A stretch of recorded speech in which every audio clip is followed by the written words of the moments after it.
Natasha hadn't slept all night. She had forced her eyes closed after she sent Lynette a text about her evening. It was, by far, the most exhausting day she'd had in a long time. She didn't remember much about the ride home from the restaurant last night.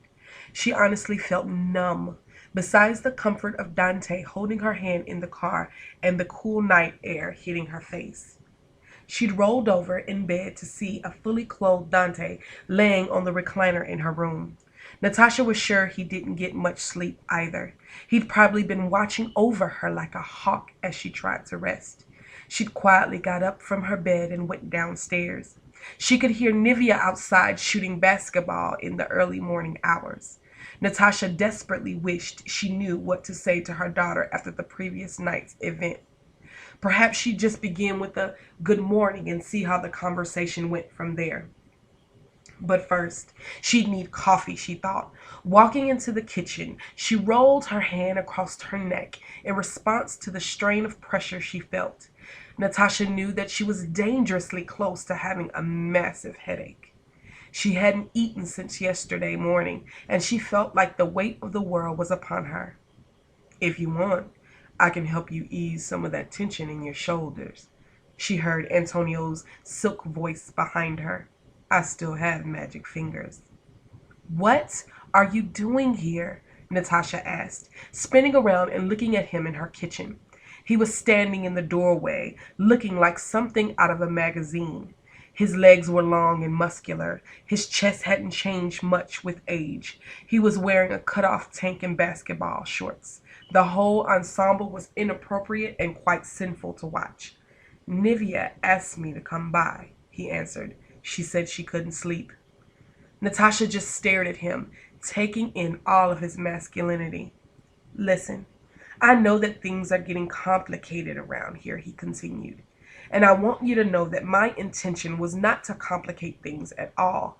I came to court you again, to give you all the things that I never had a chance to." Was this happening right now?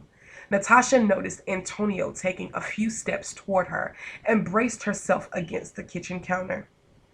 "I know that Donte has a thing for you, but what we have is a history," Antonio said, moving toward her again.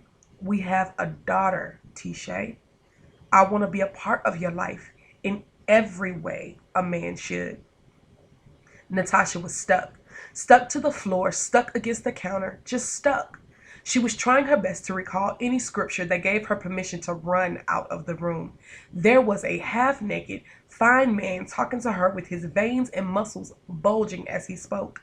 Antonio was telling her that he wanted a future with her. She couldn't decide whether she was angry with him for finally realizing she was the one or curious about who they could have been if she gave him another chance. "I'm not going to skirt around how I feel about you," he told her. "I'm here for Nivea, and I'm here for you." "Listen, Antonio, I'm not really in a place to make any decision." Before she could answer, he was invading her space. Memories of late nights in his dorm room and dates at the college cafe were flooding Natasha's mind. This was her first love, a man that she loved with everything that was inside of her. The obvious attraction to him, combined with the manly scent of his body, was wreaking havoc on her rationale.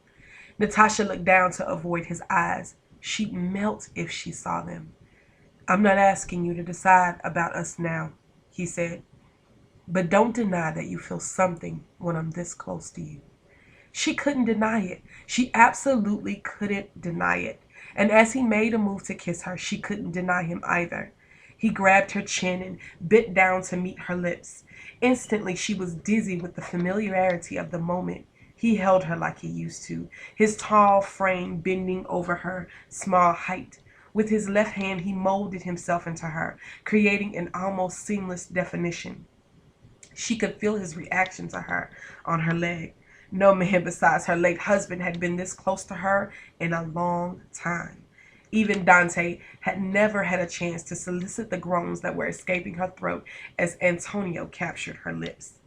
Natasha's tongue danced with his down memory lane, but this time he was a man. He wasn't rough and unmanaged. He was sure of what he wanted. It was her. He wanted her. When he finally broke the kiss and she came down from her tiptoes, Natasha couldn't move. She opened her eyes and waited for him to say something, but he looked just as stunned as she did. "Am I interrupting something?" Donte asked. She looked beyond Antonio to see Donte standing in the doorway. Oh no, she thought. Had he just witnessed her kiss another man? How was she going to explain all of this?